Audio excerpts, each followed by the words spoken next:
Hi guys! Welcome to another video. At sa video na to guys, ay ipiplex ko lamang ang aking made to order kasaba cake. Homemade.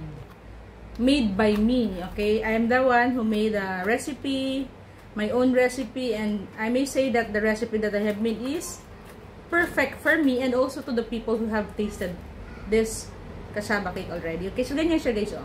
May nagtatanong sa akin, ilan bang timbang niyang pearl? Sabi ko nga, ang timbang nito is 260 pataas, but ang commitment ko is only 260 grams, okay? Pag lumagpas ito, bonus na yun, okay? Minsan kasi, nagkakamali ako. Or nasusobran sa ano, ayan guys, oh.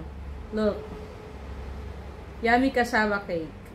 So, mag-i-snack kasi ako, paborito ko talaga to, lagi akong may tinitira para sa akin.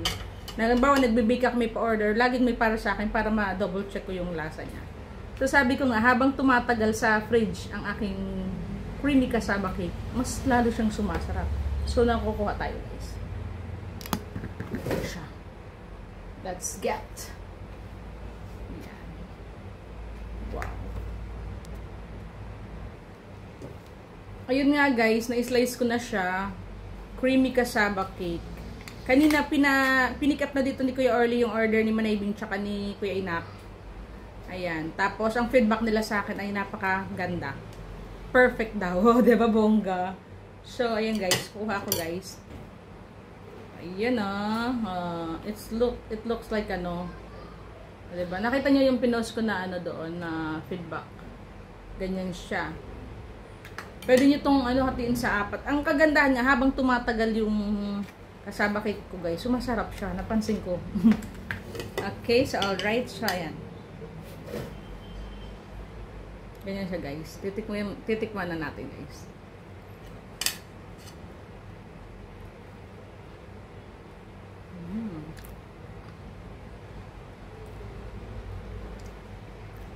After ano to, ginawa ko kasi to guys, ano eh. Tuesday, Wednesday, Thursday, Friday. 3 days na sa fridge. Tuesday, Wednesday. Diba? Totoo talaga guys. Habang tumatagal sa fridge, sumasarap siya.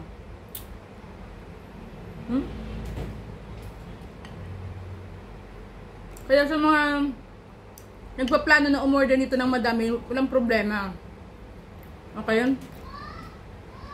Sa mga nagpaplano na umorder nito ng, let's say, yung pa-minimum ko nga is 8. Diba? 8 pans, okay? So, okay lang mag-stock kayo tapos ipamigay nyo yung iba pang regalo, pampasalubong, may bibisitahin kayo. Sobrang mura ng pampasalubong guys. Tapos, yung papasalubungan nyo matutuwa talaga. Okay? Guaranteed yung guys. Kasi ako ngayon, lagi akong kumakain kasi hindi talaga ako nauumay kasi hindi siya matamis. Okay? It's perfect. Basta kayo.